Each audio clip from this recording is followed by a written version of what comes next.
उत्तर प्रदेश के सत्ता के गलियारों में कुछ बड़ा पक रहा है। लखनऊ से दिल्ली तक सियासी तापमान उबल रहा है। योगी आदित्यनाथ और मोहन भागवत की मुलाकात के बाद जो सियासी लहर उठी है, खासकर पूरे उत्तर प्रदेश और देश में, उसने बीजेपी के अंदरूनी समीकरणों को झकझोर कर रख दिया है।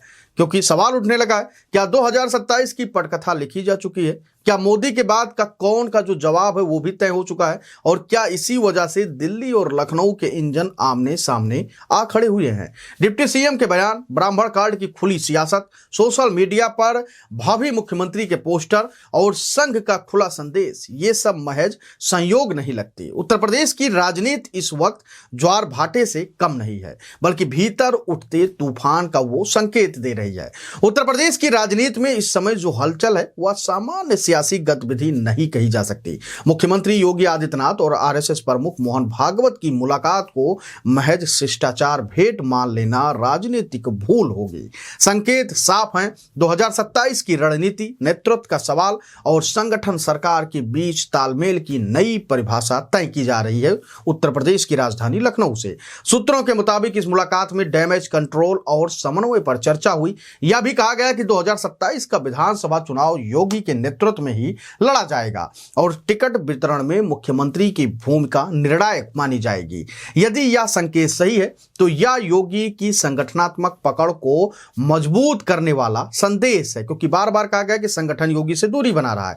लेकिन इसी के तुरंत बाद दोनों डिप्टी सीएम केशव प्रसाद मौर्य और ब्रजेश पाठक की भागवत से मुलाकात ने नए सवाल खड़े कर दिए। क्या यह संतुलन साधने की कोशिश थी या फिर पार्टी के भीतर अलग अलग शक्ति केंद्रों को साधने की रणनीति थी? एक और योगी आदित्यनाथ धर्म के नाम पर कानून से ऊपर किसी को न मानने की सख्त चेतावनी देते हुए नजर आते हैं।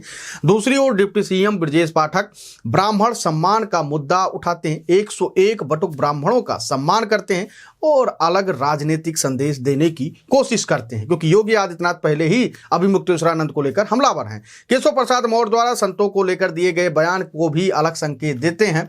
यहां सवाल उठता है कि क्या यह सामाजिक समीकरण साधने की कोशिश है या नेतृत्व को लेकर अंदरूनी असहजता? हालिया सर्वे में योगी आदित्यनाथ को प्रधानमंत्री नरेंद्र मोदी के बाद संभावित दावेदार के रूप में बड़ी लोकप्रियता मिली है। अमित शाह से लगभग बराबरी की चर्चा ने राजनीतिक गलियारों में नई बहस छेड़ दी है।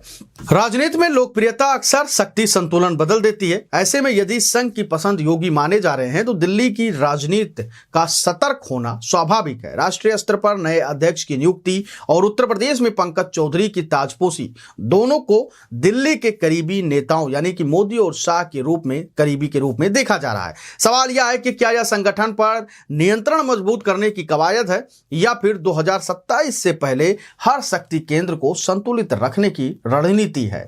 यूजीसी को लेकर उठा विवाद और समान वर्ग की नाराजगी बीजेपी के लिए नई चुनौती बन सकती है। उत्तर प्रदेश में हिंदुत्व और सामाजिक समीकरण दोनों साथ साथ चलते हैं। यदि असंतोष बढ़ता है तो उसे संभालने के लिए मजबूत चेहरा चाहिए और संघ की नजर में वह चेहरा फिलहाल योगी आदित्यनाथ माने जा रहे हैं, क्योंकि मोदी शाह की उत्तर प्रदेश में काफी ज्यादा विरोध हो रहा है। अखिलेश यादव का बयान, लखनऊ और दिल्ली के इंजन टकरा रहे हैं, सीधे तौर पर बीजेपी के अंदरूनी मतभेदों पर निशाना है। विपक्ष इस कथित खींचतान को मुद्दा बनाकर 2027 की जमीन तैयार करना चाहता है।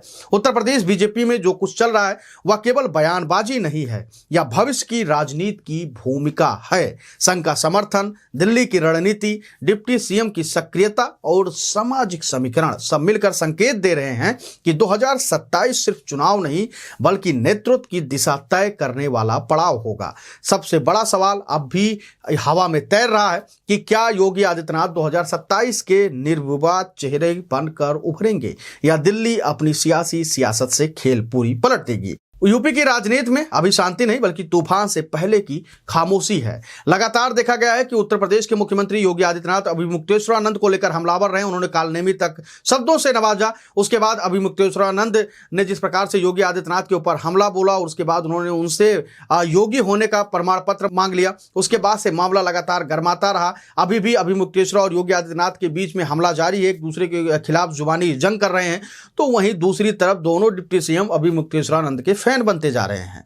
एक तरफ पहले केशव प्रसाद मौर्य ने उनको संत और भगवान बताया, तो दूसरी तरफ अब ब्रजेश पाठक एक न्यूज चैनल पर बैठकर साफ तौर पर उन्होंने कह दिया कि चोटी खींचना ब्राह्मणों का महापाप था, जिसको लेकर अभिमुक्त मिश्रा सबसे पहले नाराज हुए। उन्होंने कहा था कि ब्राह्मणों की चोटियां खींची गई और उसी बात को ब्रजेश पाठक ने दोहरा दिया। उसके बाद उन्होंने दूसरे ही दिन अपने घर पर 101 ब्राह्मणों, बटुक ब्राह्मणों के छोटे छोटे बच्चों का फूल मालाओं से स्वागत किया, मंत्रोच्चारण कराया और उन्होंने जिस प्रकार से वहां पे ब्राह्मणों का सम्मान किया, उससे भी एक मैसेज गया कि क्या ये दोनों डिप्टी सीएम जो हैं वो योगी आदित्यनाथ की जो गाइडलाइंस है, जो सरकार की बातें हैं, क्या वो उससे मुखर होकर दूसरी तरफ जा रहे हैं? क्योंकि देखा गया जो योगी बातें कह रहे थे कानून और लॉ ऑर्डर को लेकर, उससे पूरी तरीके से दोनों डिप्टी सीएम विपरीत जाते हुए दिखे अपने बयानबाजी में।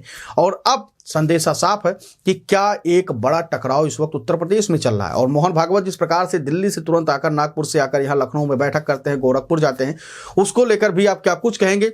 आप अपनी राय हमको जरूर दीजिएगा और बताइएगा कि योगी आदित्यनाथ भारतीय जनता पार्टी के लिए कितने महत्वपूर्ण नेता हैं और क्या ये दोनों डिप्टी सीएम को अलग थलग जाना चाहिए था सीएम योगी से या नहीं जाना चाहिए था। आप अपनी राय हमको जरूर दीजिएगा और बताइएगा कि अगर जा भी रहे हैं तो किसके इशारों पर ये सब उत्तर प्रदेश में हो रहा है, चाहे वो पंकज चौधरी हो, चाहे वो ब्रजेश पाठक हो, चाहे वो केशव प्रसाद मौर्य।